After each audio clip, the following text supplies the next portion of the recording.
I slowly peeled my eyes open, my vision blurry and distorted. My ears would not stop ringing, and my head felt like it was being smashed repeatedly with a hammer.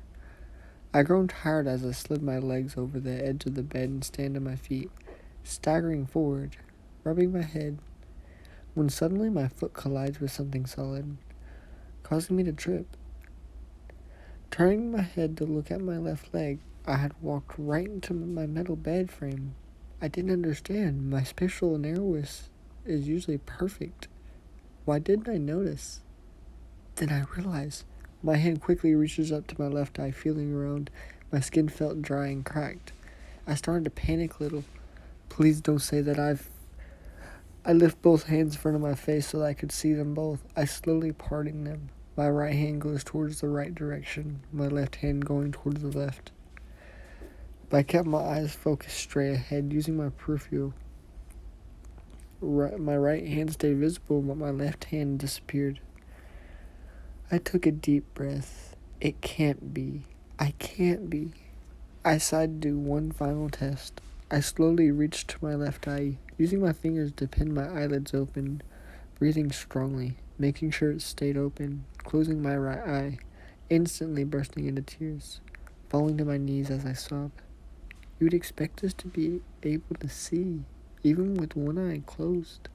But as soon as my right eye was shut, I saw nothing. Darkness. Just pure black darkness. I had gone completely blind in my left eye, all because of those bastard doctors. John, you okay? John! I hear a voice call out to me. Inhaling deeply, I slowly crawl over to the wall before slumping to the floor. What did they do to you? You've been unconscious for almost a week. A week? It was strange. It felt like the torture only happened yesterday, when that clearly wasn't the case. My eye. Your what? My eye. Sakura, my left eye. They took my left eye. My sight. I hear a small gasp of the vent before a sigh. I guess she didn't know what to say. Though I couldn't blame her. She's all I got. I couldn't get angry at her for saying nothing. Sakura, why don't you have a number on your door? A number? A subject number. On the door. Why don't you have one? There was a moment of silence. I thought that she wasn't going to answer that one, but just like every other time. But I was wrong. She did answer.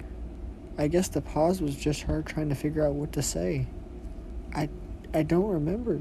I don't need one, she said. What does that... I suddenly interrupted by the sound of something scraping across the floor. But I didn't see the source of my peripheral. Turning my head to the left to face the door, I see a plastic tray with food on it, followed with a full cup of water and poultry. Anything that can be thrown away. I slowly make my way over to drink the water, pushing away the food. Although the plastic cup was similar to a false glass, it gave a faint reflection when angled right, due to its colored material, though it was distorted due to its pattern and the fact that it wasn't a mirror. Shakily, I hold the cup in front of me. Tears instantly streamed down once I saw my own face looking back at me. Both sides of my head, my own temples had round burn marks where electricity sends my skin. But that wasn't the worst part. The eye. The left side of my face. My eye was red and bloodshot. No white to be seen.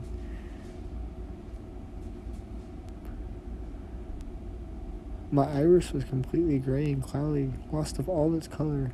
But my skin around my eye about halfway down my cheek. My skin was scarred and tight. It looked like I had third-degree burns on the left side of my face.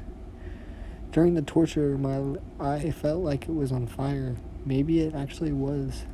Judging by the damage it caused to my skin, not only my sight, although it was already starting to scar. So maybe it wasn't literal flames, just a sensation. I don't know, but what I do know is that I was mortified. Yelling out in anger, I slammed my hands down against the floor harshly, so much that the plastic cup shattered and broke under my hand. I couldn't stop crying. I was called a monster for my power, and now, my appearance, I really am a monster. As I continued crying, I noticed something red on the floor, more of it by my hand. I sit back and raise my hand to view. I couldn't help but gasp. A shard of the cup penetrated through my palm. Must be at least halfway, but I didn't feel it. No pain at all. I slowly grab it, pulling out quite a large, thick chunk. Blood instantly gushing, but no pain. Was it possible that the electricity? I remember that I was being electrocuted. I eventually stopped screaming in agony, even though the power of the generator was still on and flooding through me. Is it possible that the current flow of electricity is through me? It damaged my nerve? I can't feel pain? I cried, grabbing my hand and holding the sharp plastic, slicing across my leg, blood pouring out. Nothing. I sliced again and again on my arms, ankles, collars, even my face, blood leaking from every cut and gash. Nothing. I didn't feel any of it. 6126. This is an order. Cease all action of harm. Drop the weapon and remain still. A voice bellowed through my intercom around the room. I couldn't help but chuckle at their pathetic attempt to get me to stop. 6126. We will give you to the count of 10 to drop the weapon and back away. The weapon? It was funny that they thought a shard of plastic could be seen as a weapon. Yes, that's it. I look around to see all the broken plastic bits were sharp enough to break skin, to which it gave me an idea. Don't worry, Sakura. I'll get us out of here. I drop the blood-covered shard and slowly stand on my feet, raising my hand as a surrender.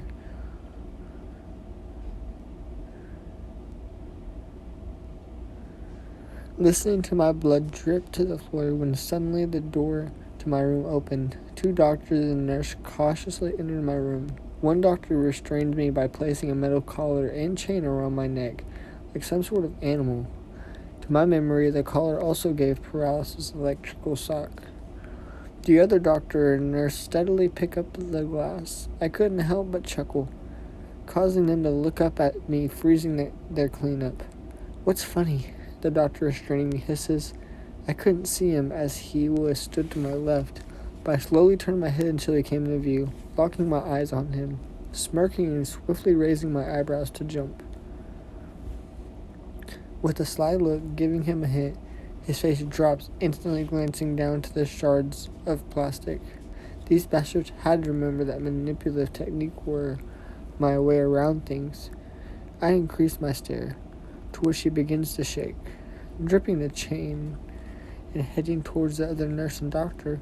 I move my glare to the 3 of them, concentrating hard on their foul souls.